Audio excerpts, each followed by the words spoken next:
There are so many tokens in crypto these days. How does anyone know what to buy anymore? Just this week, there are more than 5 new big application tokens launching, not to mention the hundreds of meme coins on Solana and Base. And now we have runes on Bitcoin. What the heck is going on? Well, that's exactly what we do in this roll-up every single week to help you stay in the know with everything happening in crypto. Welcome to Milk Road Radio, the easiest path to get smarter about crypto. I'm Kyle Reedhead, joined today not with Jay, as he's off on vacation for the next 2 weeks with his family, but instead with TylerD, a man who has his pulse on everything going on in crypto. And together we believe that on-chain is the next online. This is the opportunity, and we're here to help you capitalize on it. Crypto will go up more than 100x in both users and value over the next decade. If you're listening to this right now, you're extremely early and have an incredible opportunity to capitalize. At Milk Road, our mission is to make you smarter about crypto. That's why we're doing today's podcast and why we send you a daily newsletter for free. But if you're ready to level up as an investor, then let me tell you about Milk Road Pro. We crafted this resource for investors who are already smart enough about crypto and are looking for more actionable insights on how to invest successfully in one of the fastest growing industries on earth. Every week, we break down the latest trends, dive into tokenomics of popular and up-and-coming tokens, and get into the nitty-gritty of market analysis, all to help you invest smarter. Plus, we have a private Discord community for pro members. It's like your backstage pass to the Milk Road crew, exclusive insights, hot tips, and live AMAs with our team. Now, if you're looking to level up as an investor, then click the link in the show notes below and sign up to Pro today. Don't let this bull market opportunity slip through your fingers. Tyler, welcome to Milk Road Radio. Kyle, thanks for having me. Super excited to be here. Yeah, man. Well, listen, why don't you give our listeners just a bit of a background of who you are, what you're doing in crypto, how you got here, whatever you can do. Give us the Coles notes. Sure. I'm at TylerD on Twitter. If you're on Twitter, go look me up. I lead our NFT and crypto content over at Lucky Trader. What do? I primarily write a daily newsletter and run a daily Twitter Spaces show called The Lucky Lead. The newsletter is called the Morning Minute. Keeps me super dialed in to the NFT and crypto space. I also just cover the market on my Twitter feed on a daily basis, kind of 24/7 around the year. I'm addicted to it. I'm addicted to the space. I'm also a pretty active trader. I've been trading NFTs since about 2021. Have gotten deeper into the meme coins and runes and ordinals over on Bitcoin here over the last 4 to 6 months. So very excited with all the events we've had play out here this past week, and I'm excited to get into it with you. It has been a wild, wild week, and we have so much to cover in today's episode. Of course, we'll discuss the market watch as per usual, but we won't waste a ton of time on that because there's just too much news going on. We've had some wildness happen in the restaking space, which we always cover with the Depeg of Easy ETH from Renzo. So we'll talk about that. Runes is live. We mentioned it last week. And thankfully, TylerD is all over that space. So he's going to tell us what's going on in that space.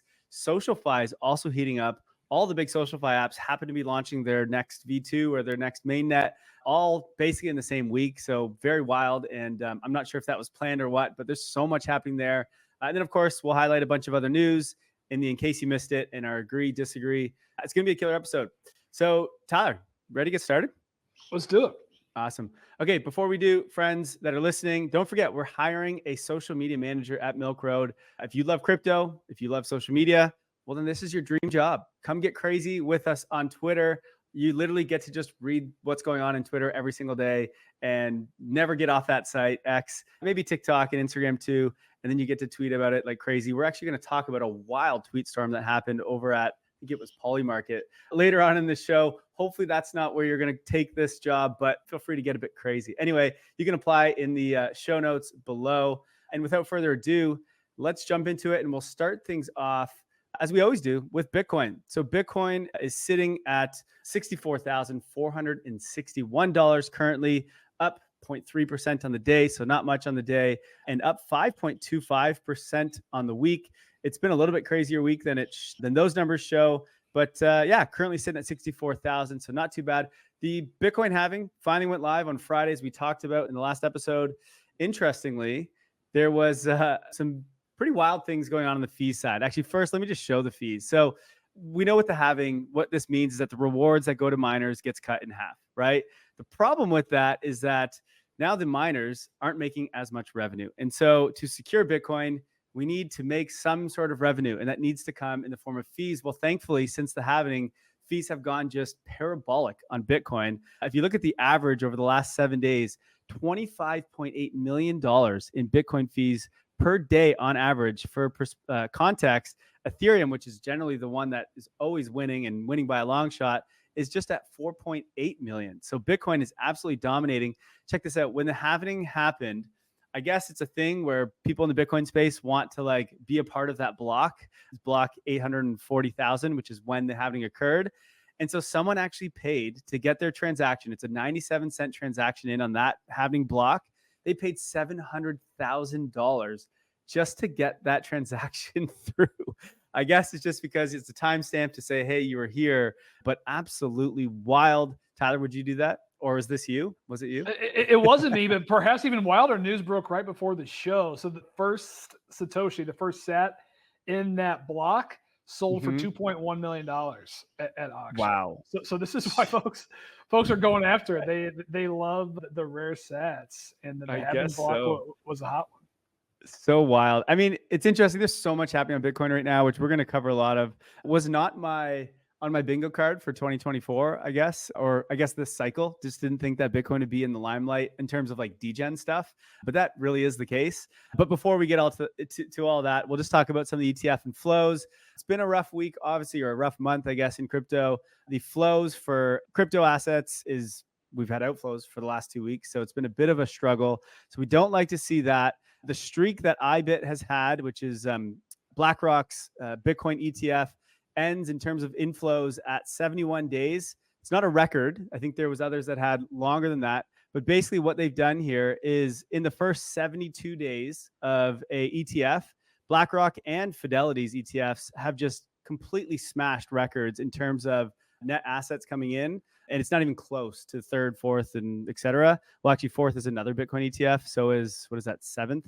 So they went 71 days straight of inflows. We finally had our first outflow. But either way, big run and well done to BlackRock. They are absolutely crushing it. There's a little bit of competition coming in on Grayscale, which, by the way, also holds the record for the streak for the most days straight with outflows in an ETF. Also 71 or 72, whatever it's at now.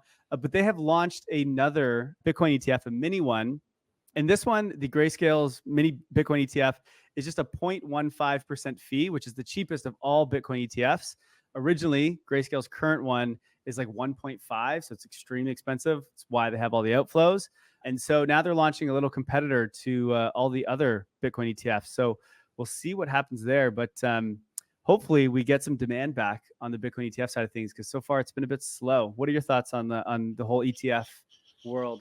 Yeah, I mean, it's the biggest story in Bitcoin and perhaps all of crypto. I think it's the narrative that's driving this cycle right now. I think it was a matter of time until we saw the first day of outflows. I think we saw some folks jittery and nervous. It was kind of bad timing. You saw the price chart this morning. So Bitcoin touched 62,900 this morning. Yeah. It was combined with the GDP news out of the U.S. The U.S. had missed GDP estimates by like a full percent. Now, those numbers might be wrong, Janet Yellen said, so they're going to revisit the GDP. Perhaps that's why we've seen this rebound. So we are actively living that it's so over, we're so back cycle with the Bitcoin price here in the last 4 hours. And just it's an everyday event, it seems like. It really is. And I'm sure it's all going to come back. But the ETF that we're really talking about now is Ethereum. And we've got some news on that. But first, the price of Ethereum sitting at 3,151, also up exactly 0.3% on the day. Exact same as Bitcoin, up 5.5% on the week. So following the exact same thing as Bitcoin is. We've had some news on the ETH ETF, some bullish, some bearish. So just recently, a couple of days ago, Grayscale filed their S3 or the prospectus, which is basically to convert their ETH fund into their ETF. So that was pretty bullish. People were like, hey, why would they do that if they thought everything was going to get delayed or denied anyway? There was some other delays on Grayscale and Franklin, so some of their other applications. And then BlackRock has refiled with an amendment to their 19B4 ETH ETF application. Doesn't really matter what any of that means, but they have refiled. And so people were like, oh, maybe it is happening. Maybe May 23rd is going to be a thing. And then we woke up this morning and there was news on Twitter that came from Routers, which is basically saying that the SEC is expected to deny the spot ETH ETFs next month, which I mean is kind of expected at this point, although I'm still a bit optimistic, but we'll see what happens. Sounds like it might not happen, and we will be waiting until probably later this year. Have you heard anything else since we have been on recording here, or any other news come out? No more than that, Kyle. For Yeah. me, like the poly market odds have been dipping for a while. I Yeah. was thinking this was probably going to get pushed. Looks like it is, but it's Yeah. still going to happen. Just a matter of time. Yeah, which honestly, I don't even think it's that bad of a thing. I've heard a few guys talking and like, look, TradFi hasn't even wrapped their head around Bitcoin yet. They're now all doing it, and they're all, it's their job to go and look through and do their due diligence and figure this stuff out. If you also then approve ETH right now, it's probably a bit too soon. They're still trying to figure out Bitcoin, so it's like maybe this is better to happen at the end of the year where they can figure it all out. They can allocate to Bitcoin. And then they're ready to like, oh, what's this ETH thing? And they can do their due diligence there. So maybe it's actually a good thing. But let's see what happens. We're still waiting on actual confirmation. We don't know for sure. Outside of ETH, we'll take a look at Solana, which is currently sitting at $148, also up just 30.33% on the day, but up 12.43% on the week. Not much news otherwise in Solana. The chain is working. It's getting better. It's getting fixed as we all want. Transactions are going through. We've talked about that a ton. But other than that, not much more to discuss in the Solana world. We're just waiting until we get out of this dip that we've been in for the last few, I don't know, month and a half almost at this point. So let's jump into some of the big news, Tyler. Starting off with Renzo. This was a wild little scare for anyone who holds EZ-ETH, which is a liquid restaking token. But let me walk you guys through the story, and then Tyler, I'll let you comment on it. So just 2 days ago on the 23rd, Renzo came out and announced, hey, we're going to do our airdrop. It's going to happen on the April 30th.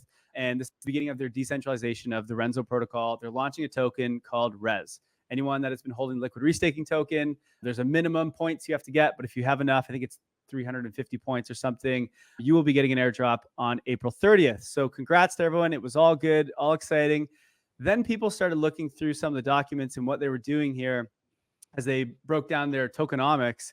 And there was some weird stuff going on. So first of all, people weren't too happy because they only gave, I think it was 5% to the community, which isn't great. But if you look at this chart, for those that are watching on YouTube, I have up on the screen here, this chart looks a little bit odd. At the bottom of this chart, which is right cut through the middle, you would see that that would be 50%, right? It's half of this circle, which goes to, what is this? I guess it says community and fundraising.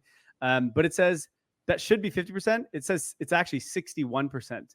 And then if you look at some of the other percents here, like this 2.5 and 2.5%, it looks like that's actually almost a quarter of this entire circle. And so whoever made this pie from Renzo, it looks like they're fudging the numbers a little bit and trying to make it look like they actually gave more to the community than they really did.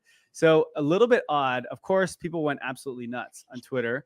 To go off on this, people started making memes, which was this picture that someone put up here with the clown face and just saying 5% goes to the community, and they basically made the whole pie community. Obviously, that's not the case. Levi, he said, Renzo Protocol airdrop is a joke. Their entire business is built on depositors, and they only give customers 5%, half of which is vested. So the real airdrop is only 2.5%. Anyone who sells don't get their tokens when your entire business is dependent on LPs to keep peg. So people started going a little bit off. What's funny is EtherFi, one of their competitors, just tweeted out and said, should have added to our list of why EtherFi is the best option for restaking, should have added that they have excellent pie chart skills. I thought that was kind of funny.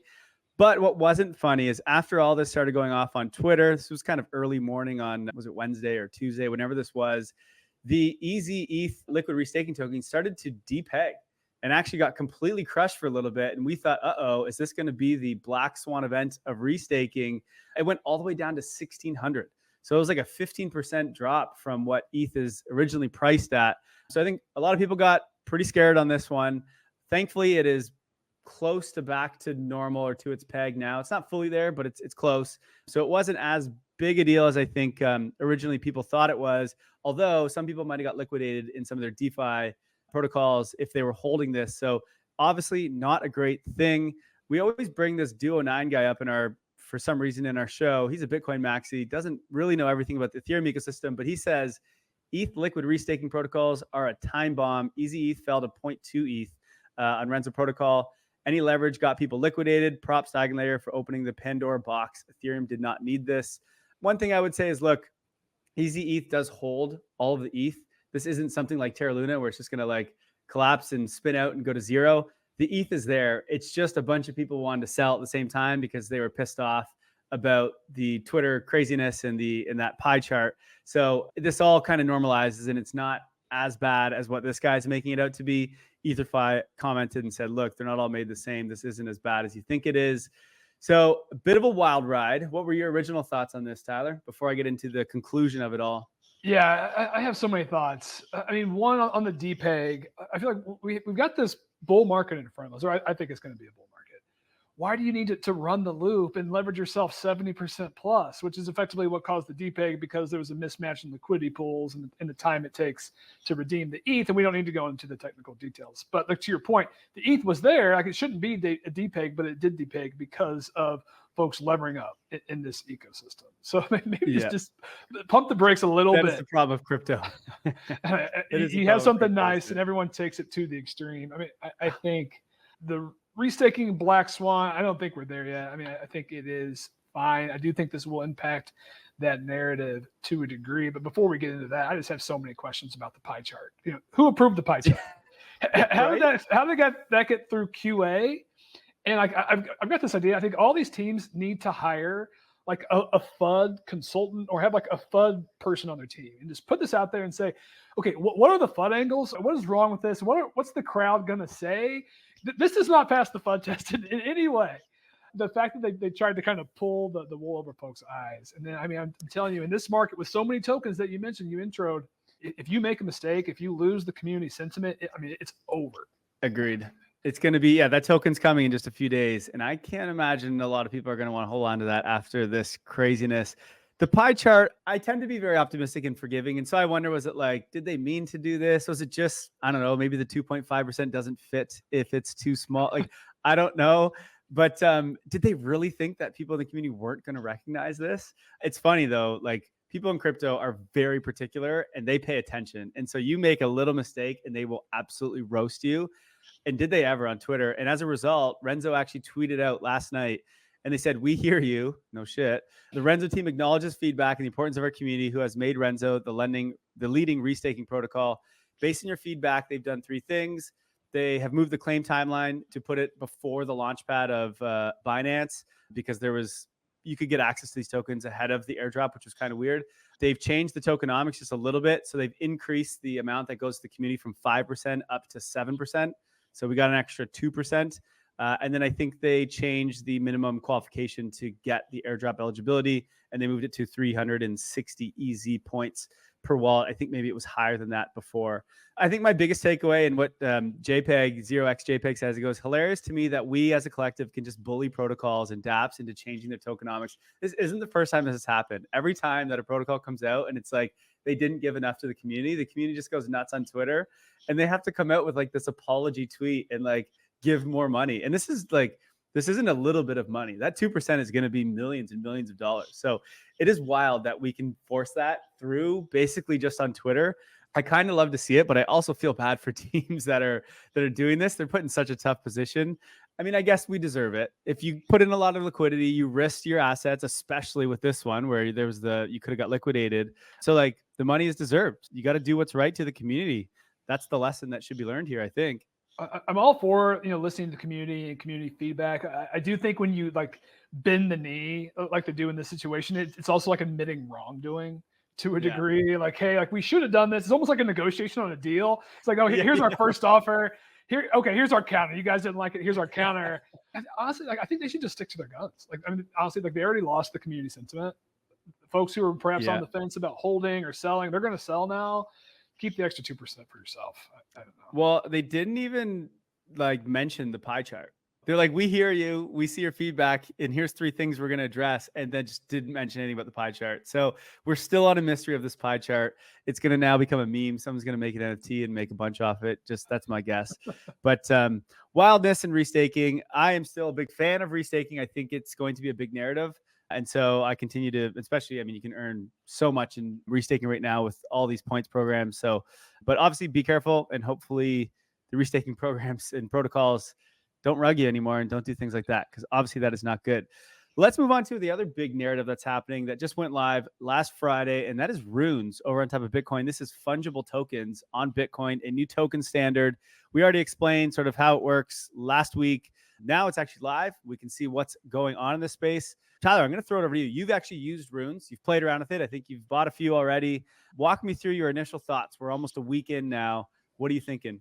Yeah, so the big question going into the runes launch, boom or bust. Is it going to deliver on the hype? Because the hype got pretty dang high there ahead of the launch. Yeah. I think that the broad market reaction and sentiment was bust, and that it did not deliver on the hype. I'm going to take the opposite side, and we can get into it. I think just the numbers alone on this board are enough for me to say that this is not a bust. So if we look at some of the market caps of these rooms, that number 2 on the list, the ZZZ FIHU, it touched 3 billion. So like this protocol has been live for 5 days, 6 days, and there's already a $3 billion token. And there's a lot to unpack there. The dev kept 99% of the tokens back, so it's a little bit manipulated. But we see that dog token up top, that was just airdropped yesterday. It opened up above 300 million in market cap. The RSIC Genesis rune in third was another pre-runes airdrop. It opened at 200 plus million. So we've got 3 runes tokens on the board that are already 9-figure market caps. And to me, I don't think you can call that a bust. There is some serious money in this ecosystem. Why do people think it was a bust? Well, here's the reasons why. People equate runes to meme coins on Bitcoin. These aren't good memes. They're just tickers. There was low effort. There weren't any funny memes. There weren't really any memes at all. Literally just tickers. Like no one even came out with like artwork or like running jokes or anything. So it felt low effort and perhaps rushed. So I think it under-delivered on the meme side. I think that was an aspect of it. The fees were so high those first few days that runes were minted. That's how you acquire the tokens at the beginning. Because of the fees, like the Satoshi Nakamoto token, which is one of the most popular on Friday and into Saturday, it effectively minted at a $30 million market cap. When you see the meme coins on Solana, the reasons you have these crazy screenshots, the guys who make millions of dollars because they were early, they're buying at like a 10K, 20K market cap. That opportunity did not exist on Bitcoin because of the fee environment. So that led to less splashy screenshots, really no screenshots. I haven't even seen someone really touting their runes profits just yet. So we're going to have to wait. Money on fees. Very interesting. Tyler, what did you buy? Did you buy anything in runes, and did you get it early, or how's that worked for you? So there was a couple schools of thought. So there were the folks who were deep in the trenches and like running their own nodes, and they were ready to mint live Friday night. I decided I'm more of a momentum trader. I'm never going to be the first person to enter a trade. I like to kind of wait and see what catches attention and perhaps be an early joiner. So that was my strategy. I didn't mint anything on Friday night. I woke up Saturday morning, going through my timeline. Satoshi Nakamoto was the clear winner. It was all over my feed. So I did jump in a bit on Satoshi Saturday morning. The buying experience, very similar to BRC20. So really not a whole lot of improvement there, and we'll touch on that in a bit. I did get an airdrop of the RSIC Genesis rune as well. Nice. I have not gone through the sell process, still holding those tokens. But I think another reason why people called it a bust, so we can go here, is because the infrastructure still leaves a bit to be desired. Yeah, I bet. I mean, the same thing has happened with ordinals and BRC20 as well. Like it's just not as, I mean, it's funny. The UX isn't that great on Ethereum or Solana either, but in fact, it's much worse over on Bitcoin. Help our listeners understand who haven't used it yet. Help them understand kind of how this works and what that sort of infrastructure, what the UX is like. The UX is very similar to buying NFTs. So what you are doing, it opened up very similar to the BRC20 buying experience because Unisat was the first marketplace.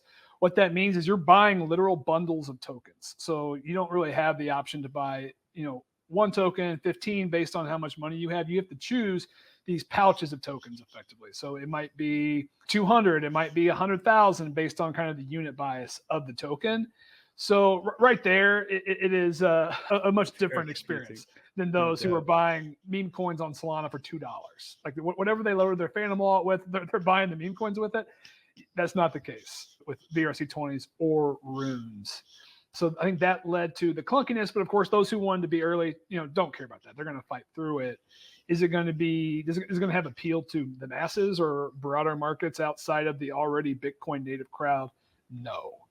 Yeah. That's the problem. That's why folks are calling it a bust. But I think that is a problem that can be solved. I think Magic Eden, is already making a play themselves. So they ran the Hacker House. I think CNBC actually did a feature on this Hacker House that they put together. They were the first marketplace of our traditional NFT marketplaces to launch a runes collection. It's sliding scale. It's a little bit better. It's 5 to 10% better. It's still a clunky experience. And I think where we're going with that, I think you had that chart up. What we're looking at now is the ordinals volume. So ordinals, NFTs on Bitcoin. A lot of analogies to how ordinals played out to how people think runes is going to play out. And ordinals came out last year, February. They caught initial hype, a lull, and they saw a brief surge period before a 5 to 6 month winter before they really started to get traction here, December 2023 and now into 2024. I think many are now expecting a similar scenario to play out with runes. So we're going to have this bubble of interest. It's clearly here right now. It's going to play out for a little bit. There are some tokens who are going to win. I think the wild card is if we see any central exchanges like Binance list some of these tokens, which they already did hint at on their Twitter page a few days ago. If they list, if the experience is better and there's some additional liquidity come, I think we'll see a first cycle.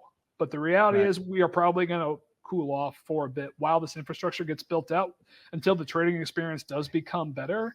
And once it does, I mean, I think the demand will be there just because of the core principle of all this. There have never been assets that you could trade on Bitcoin before a year ago to accumulate more Bitcoin. And people are interested in that. And there's no doubt there's a ton of degens in this space. Doesn't matter if you're a Bitcoiner, if you're an Ethereum person, Solana, we're all degens.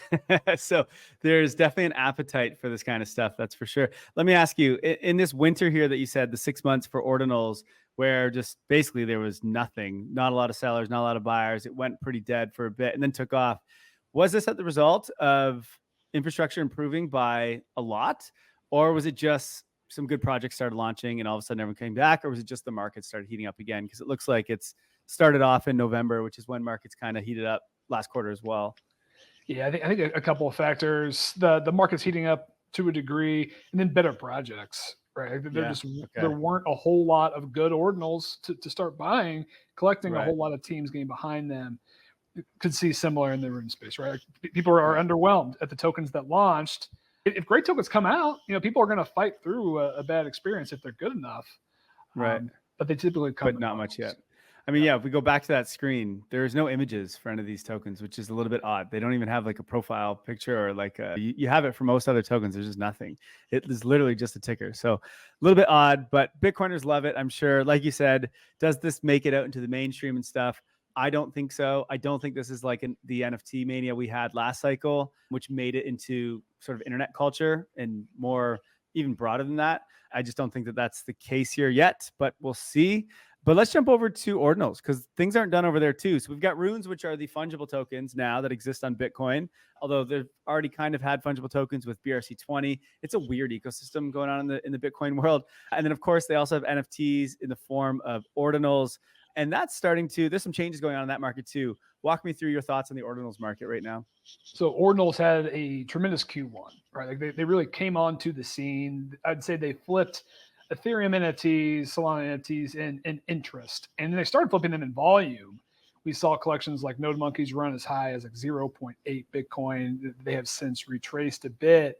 And there was this big looming question of, okay, what would the runes launch mean for ordinals? Would it be a liquidity extraction event while everyone's focused on trading runes? Or would it be perhaps the opposite, where runes injects all this capital and it rotates back into ordinals? So far, neither of those scenarios have really played out. I think perhaps because runes have been a little bit of a dud and not a whole lot of new liquidity has come to the ecosystem. But a reason why we've seen some of the leading ordinals did dip into the runes launch, and that dip has continued. And now this new narrative, this risk overhang to the ordinals scene is this Merlin unlock. So Merlin is a protocol where you could stake Bitcoin. You could also stake NFTs. And a lot of people took advantage of this to a massive degree. So if we look at this screenshot, 1,100 Node Monkeys are staked in Merlin. If we just go through like Bitcoin Puppets, one of the other big collections, 395, not quite as bad. Bitcoin Frogs has 1,500 of these, so on and so forth. Why does it matter? Well, the unlocks are happening like today, tomorrow.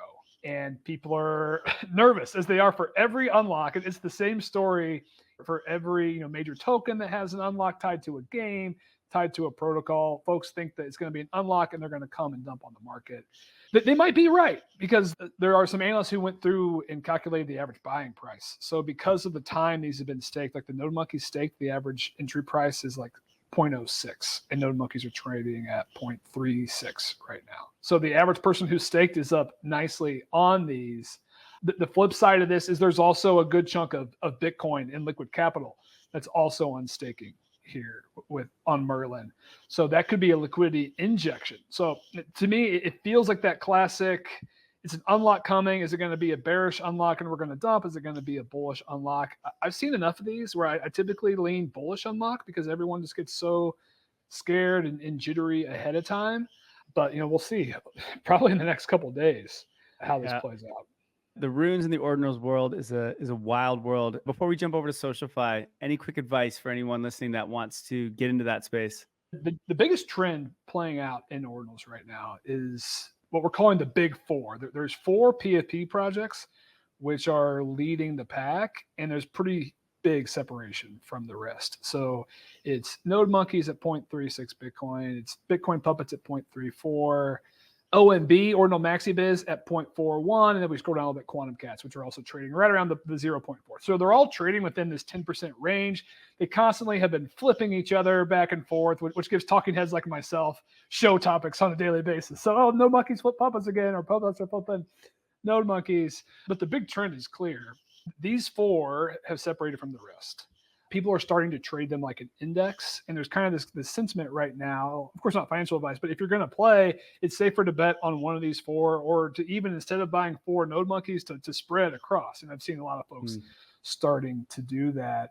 The most interesting thing to me about the ordinals ecosystem, compare and contrast with Ethereum, is just the lack of dilution. There just aren't that many quality projects to choose from. So it does make it easier to come in and select some. You have this big tier, the big 4 now trading at $20,000 USD.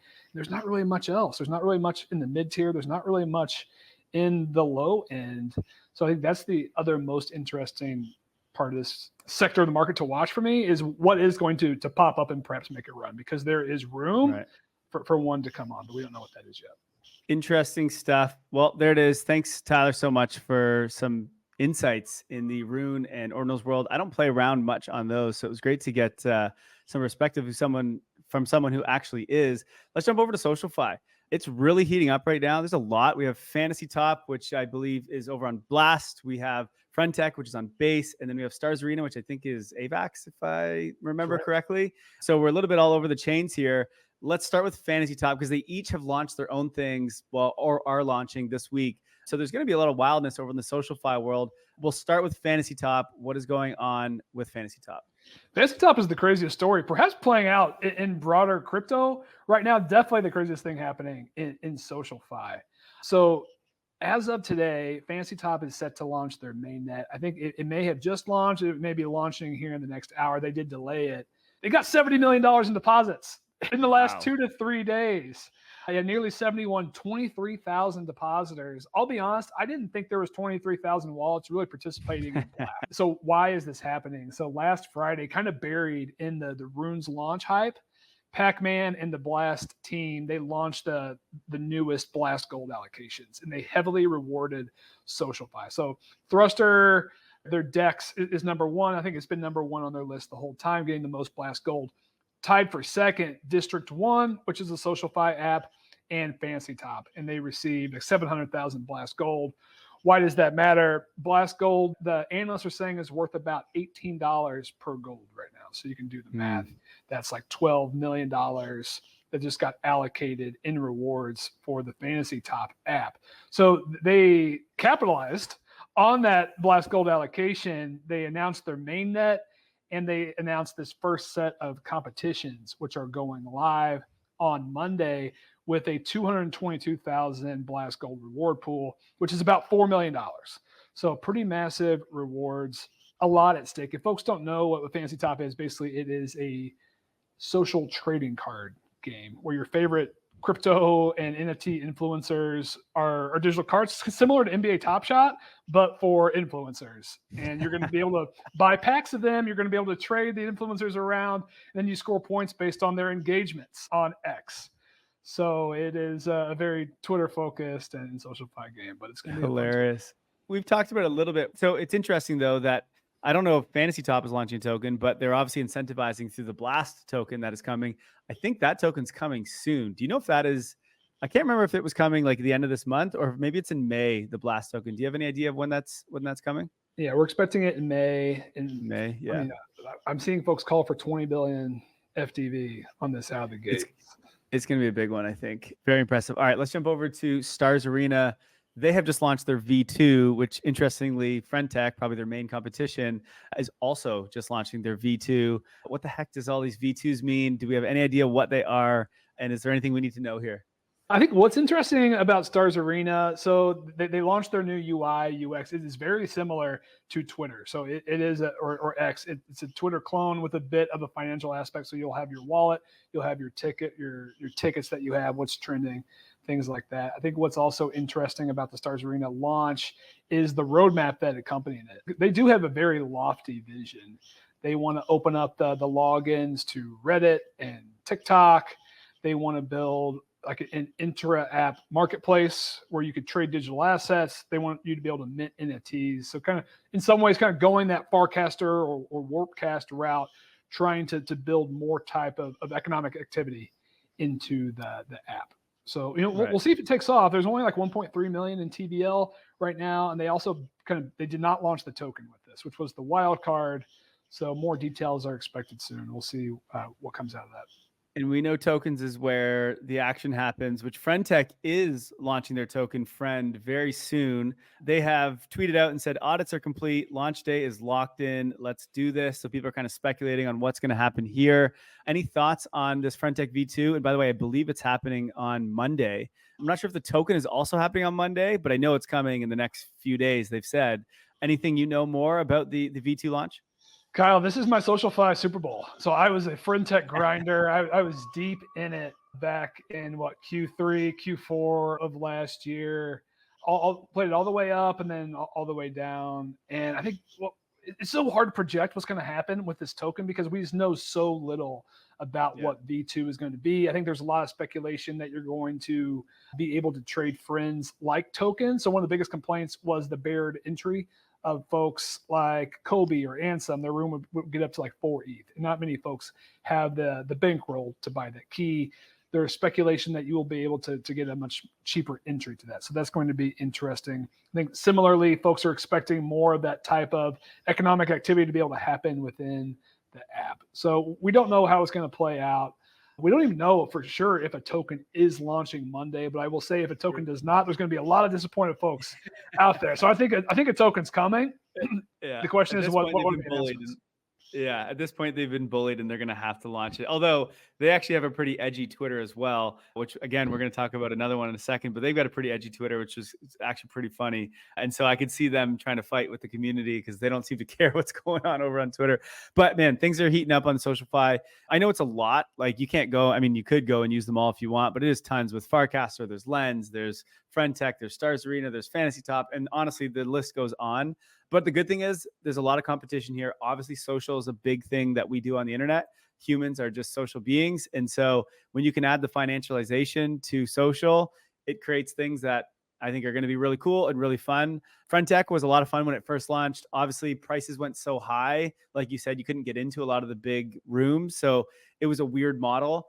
I assume they're going to come in with something new that's going to allow for it to have more scale. That was their biggest problem that I always pointed out was you couldn't really scale the friend.tech model. But we'll see what they do with V2. It's going to be quite interesting to watch over the next week or so as this goes live. But as we said, Friend is probably coming. There's so many tokens that are launching over the next week. There's going to be billions of dollars literally printed into the crypto ecosystem in the next 7 days. We've got Mode, which is a layer 2. Their points program ends in a couple days. Not sure if the token will also launch right after, but it's coming very soon behind that. We have Rez, we just mentioned, which is Renzo's token. We'll see what happens there with all the FUD around that. Camino just tweeted out yesterday, and they said that they've already done their snapshot. but they said April is all they said. But usually when you just do a one-word tweet, it probably means that's referring to the token. And so that's coming. Friend, we think, is coming. We don't know. Blast is coming soon. There was the Safe token that was just launched. Anyone who's used Safe, they have had a token for forever, but you couldn't do anything with it. They finally, the community voted, and now they put some liquidity behind it and made it tradable. And so now you can actually use it. You can sell it, you can buy it, you can do whatever you want. It is like available on Uniswap and stuff. So that's a big one. It came out over 2 billion FDV as well. And by the way, Mode is probably going to be over $1 billion. Renzo, I don't know, but if we look at EtherFi, over $1 billion. Camino's got to be around $1 billion, if not more. Friend is one I actually have no idea. Blast, as you just said, is going to be massive. So like we were talking billions of dollars of capital coming into this ecosystem very, very soon. Another one, we had this on our Solana airdrop guide, which is Drift Protocol.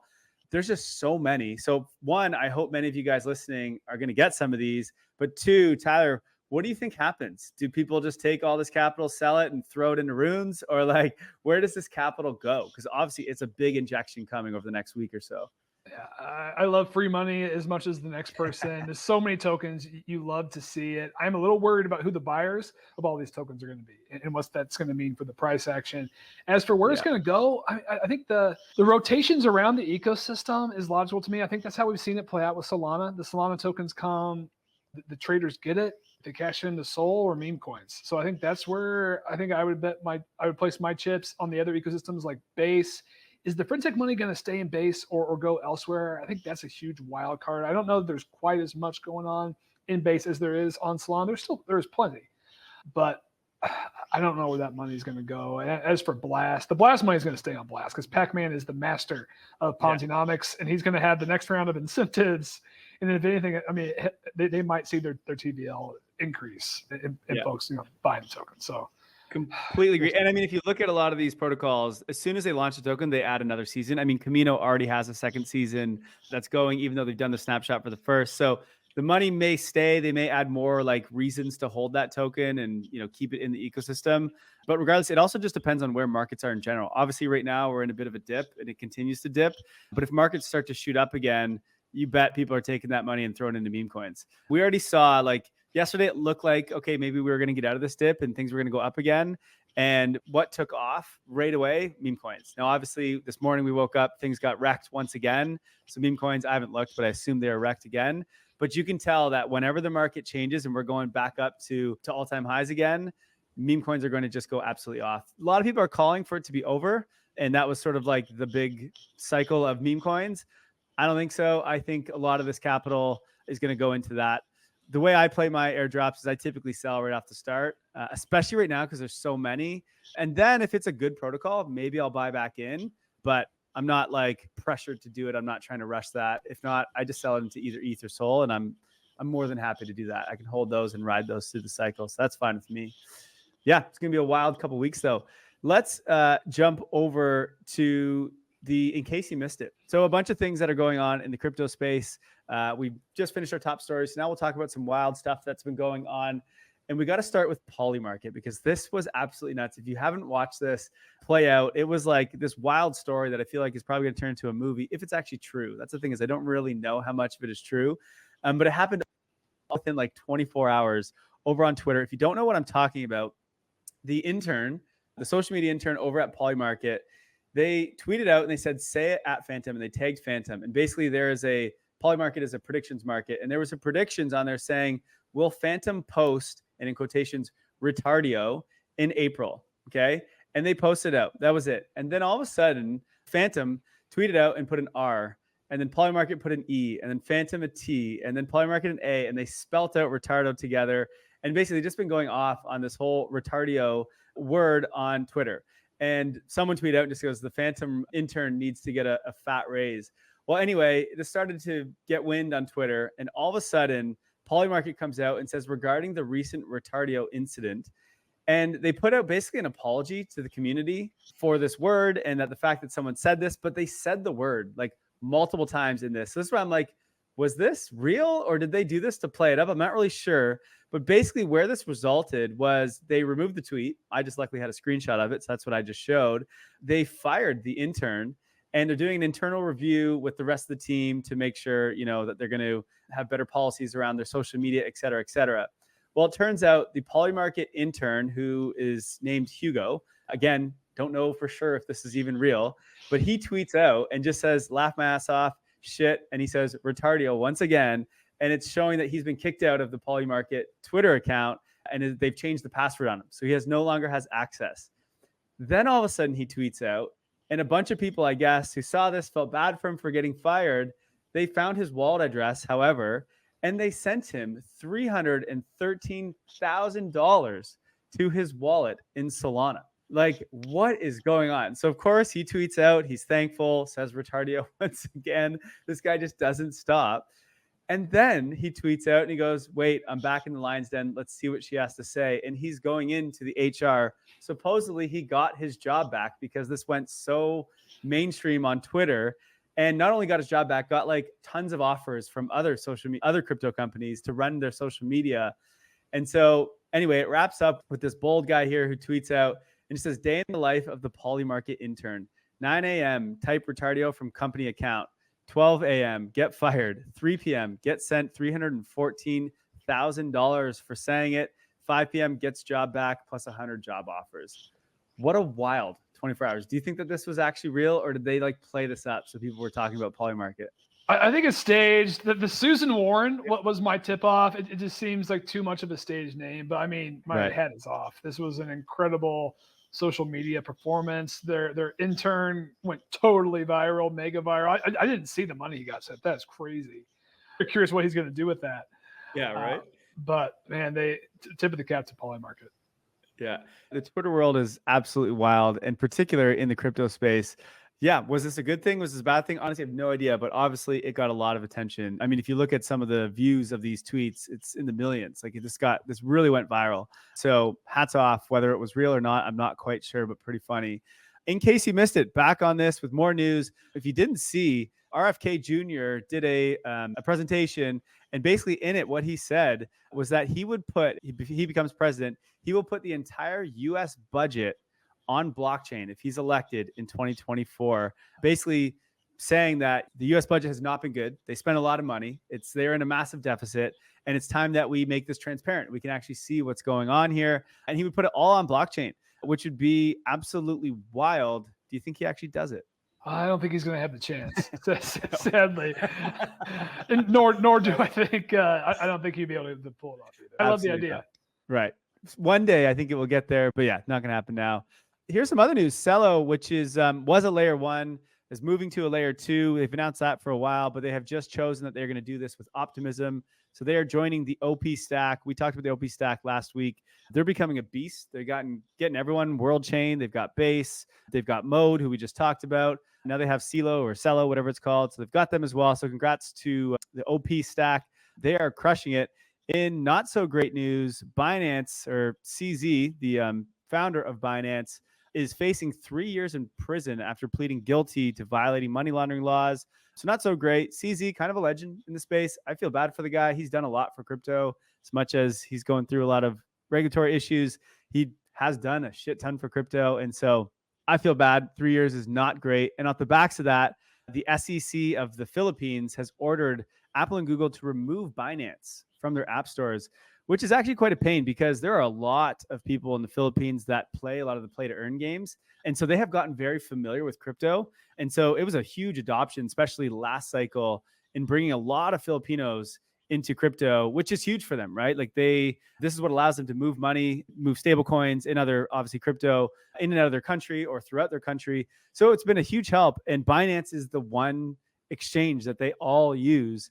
And now it has to get removed. So not great news.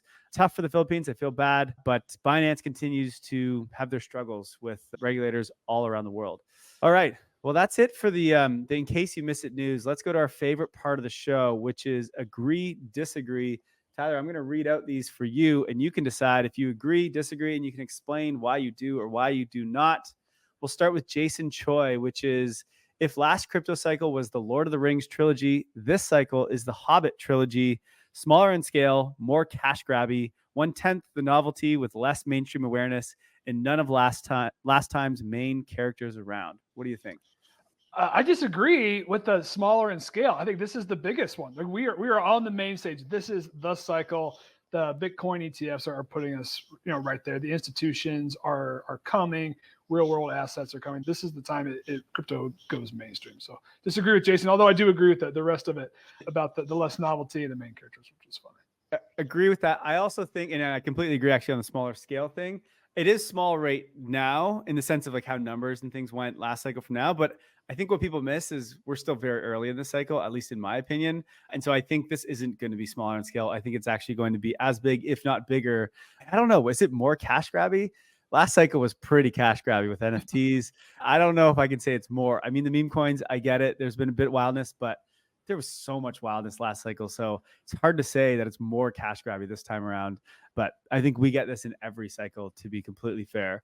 All right, next up, Karush, who's a big trader in crypto. He says the crypto space is a spectrum. On one end, you're a gambler. On the other end, you're trapped in paralysis by analysis. To find your happy medium, study one good source and stick to the plan. Start small, wait for the snowball. Yeah, I agree. You have to be very careful where you get your signal from, and you can't go too wide or you're just going to be drowned with information, and you kind of have to turn things off and be okay with it and trust your gut and look for your spots. Yeah, I completely agree. I mean, I don't know about one good source. I feel like you kind of want to diversify your sources, but if you do too many, especially if it's people covering all these different spaces, I mean, look at what we just covered today: SocialFI, runes, ordinals, restaking. Like, it is next level, and to stay on top of it all, you just can't. And so the best advice is don't. Now, don't go into everything blind because, like he said, you're a gambler. But definitely don't try to cover everything because it's just, you can't do it. It's near impossible unless you've got a team with you, I guess. So start small, dive into something, and it'll grow from there as you start to learn more. Duo9, we have this guy on every single time. The agree, disagree. I always disagree with what he has to say. That's the Bitcoin maxi in this guy, I guess. But here's what he said today. Bitcoin just transitioned to the hardest money on the planet, referring to the Bitcoin halving. Now we're at under 1% inflation rate. Bitcoin is now better than gold. There's nothing left to stop what is coming after this halving. Hyper Bitcoinization is here. Kyle, I agree with them. Maybe I'm becoming a laser eye. I think the only thing that can stop Bitcoin is the U.S. government, I think, at this point. And I think the next generation is going to adopt Bitcoin as gold. And I do think we'll see it flip it in our lifetimes.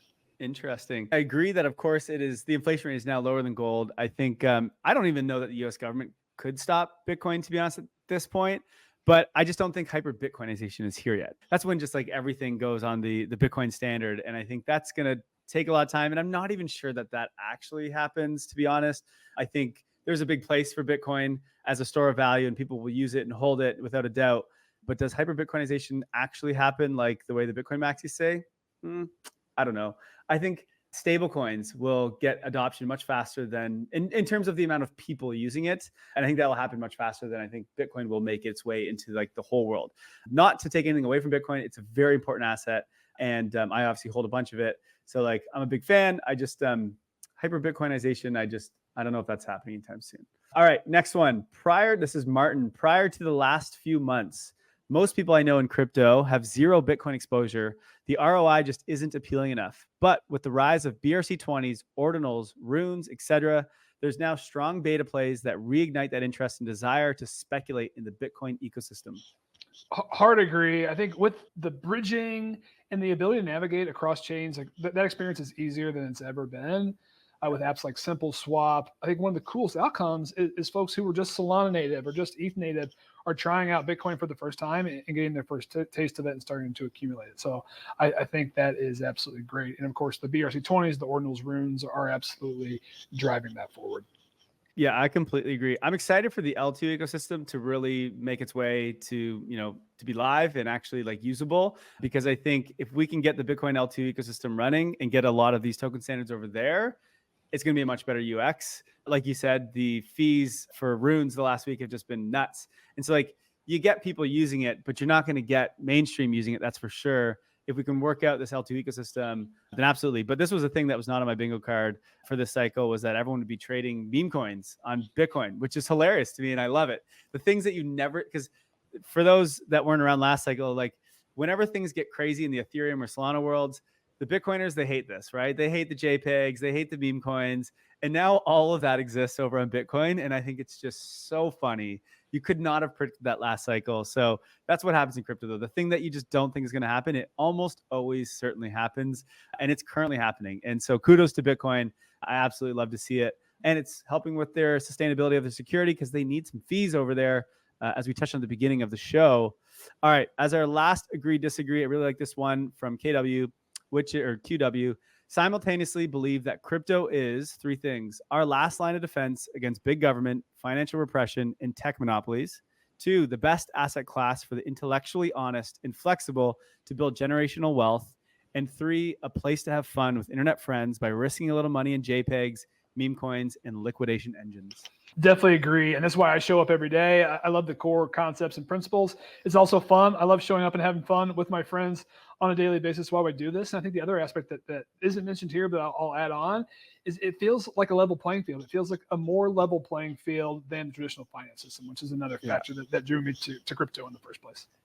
Yeah, I couldn't agree more. I think the key thing for people is to understand that these three things do exist. People come in and they get caught in one, and they're like, oh, maybe it's just the fun thing. Like, I don't see the point in this thing long term. It's just a bunch of meme coins. You're like, no. Look further. There is, the intellectually honest building amazing technology. And then there is another layer of like, this stuff is actually really needed because there are big problems in this world and we need to fix our money. And this does that, right? So there are different layers and you need to be able to see through all of those rather than just thinking it's just one or it's just one of them. It is many of them. And I think that is the most exciting thing about this space. Well, that's a wrap. Tyler, thank you so much for joining here and filling in for Jay on the Milk Road Radio Rollup. This was a blast, and it was really good to get some more insight on various different aspects in the space.